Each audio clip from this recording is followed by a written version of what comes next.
আসসালামু আলাইকুম প্রিয় দর্শক, আজকের ভিডিওতে আমরা দেখতে চলছি বাংলাদেশের ইতিহাস, ঐতিহ্য, প্রাকৃতিক সৌন্দর্য, অর্থনীতি, রাজনীতি এবং ভবিষ্যতের বাংলাদেশ সম্পর্কে।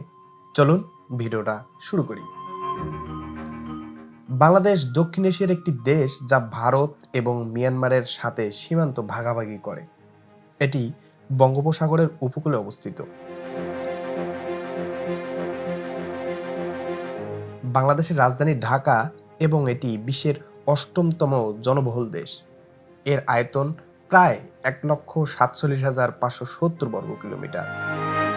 বাংলাদেশের মোট সীমান্তের দৈর্ঘ্য প্রায় ৪,১৫৫ কিলোমিটার, যার মধ্যে স্থল সীমান্ত প্রায় ৪,০৪১ কিলোমিটার এবং জলজ সীমান্তের দৈর্ঘ্য প্রায় ১,১৮০ কিলোমিটার।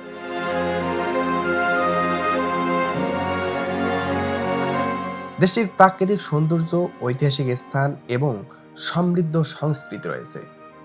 বাংলা ভাষা বাংলাদেশের প্রধান ভাষা এবং ইসলাম ধর্ম প্রধান ধর্ম হিসেবে প্রচলিত। বাংলাদেশে বিভিন্ন ধরনের ঐতিহ্য এবং উৎসব পালন করা হয়, যেমন ঈদ, পহেলা বৈশাখ, দুর্গাপূজা ইত্যাদি। বাংলাদেশ এক অসাধারণ প্রাকৃতিক সৌন্দর্যের পরিপূর্ণ একটি দেশ। দেশের অন্যতম জনপ্রিয় দর্শনীয় স্থানগুলোর মধ্যে অন্যতম হচ্ছে কক্সবাজার, পৃথিবীর দীর্ঘতম সমুদ্র সৈকত। এর পাশাপাশি সিলেটের বালুচরী, সেন্টমার্টিন, রাঙ্গামাটি, সাদা সবুজ পাহাড়ি অঞ্চল এবং সুন্দরবন, যেটি ইউনেস্কোর বিশ্ব ঐতিহ্য হিসেবে স্বীকৃত, যা দেশের গর্ব। তবে বাংলাদেশ শুধু প্রাকৃতিক সৌন্দর্যের জন্যই পরিচিত নয়, এর ইতিহাস, সংস্কৃতি ও ঐতিহ্য অমূল্য।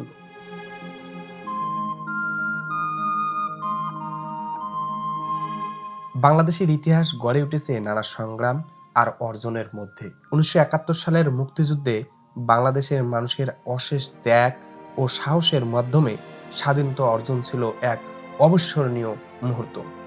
এদেশের সংস্কৃতি অত্যন্ত বৈচিত্র্যময়, যেখানে রয়েছে হিন্দু, বৌদ্ধ, মুসলিম এবং খ্রিস্টান সংস্কৃতির মিলন মেলা। বাংলাদেশের ঐতিহ্যবাহী পোশাক, মেলা, খাবার এবং বাদ্যযন্ত্র সবই পরিচিত বিশ্বের দরবারে। বাংলাদেশের অর্থনীতি এখন দ্রুত এগিয়ে চলছে। কৃষি, শিল্প, সেবা খাত, রপ্তানি বাণিজ্য সবগুলোই বাংলাদেশের অর্থনীতির পক্ষে গুরুত্বপূর্ণ ভূমিকা রাখছে। বাংলাদেশের প্রধান অর্থনৈতিক উৎসগুলোর মধ্যে পাট, পোশাক শিল্প, বিদেশি কর্মী প্রেরণ ও নৌ পরিবহন বিশেষ গুরুত্ব বহন করে। বিশ্বব্যাপী বাংলাদেশের তৈরি পোশাক রপ্তানি এটি একটি প্রধান আয়ের উৎস। এছাড়া দেশের তরুণ জনগণের একটি বিশাল অংশ বিদেশে কর্মরত, যা রেমিটেন্স আয়ে গুরুত্বপূর্ণ ভূমিকা পালন করে।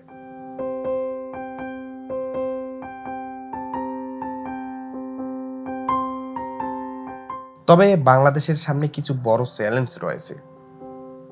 দরিদ্রতা, শিক্ষা ব্যবস্থার উন্নতি, স্বাস্থ্য পরিষেবা, বন্যা, পরিবেশ দূষণ এগুলো প্রধান সমস্যা।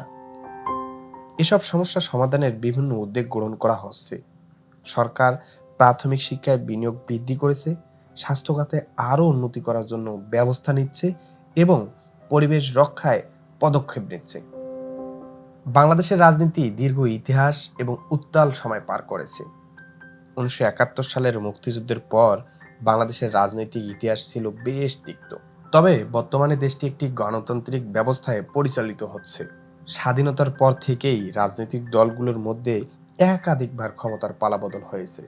তারই পালাক্রমে ২০২৪ সাল বাংলাদেশ আবারও স্বাধীন হয়। ২০২৪ সালটি বাংলাদেশের স্বাধীনতার ৫৩ বছর পূর্ণ হওয়ার বছর। বাংলাদেশ স্বাধীনতার ৫৩টি বছর অতিবাহিত করলেও মূলত বাংলাদেশ স্বাধীন ছিল না। ভারতের আধিপত্য বাংলাদেশকে পরাধীন করে রেখেছিল এতদিন। তবে ২০২৪ সালে ছাত্রদের আন্দোলনে বাংলাদেশ সম্পূর্ণরূপে স্বাধীন হয় এমনটাই আশা করা যাচ্ছে।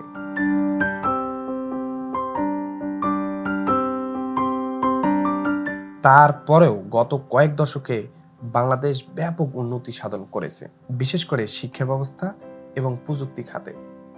মেট্রো রেল, পদ্মা সেতুর মতো বড় বড় প্রকল্পগুলো দেশের উন্নয়নের এক নতুন দিগন্ত খুলে দিয়েছে।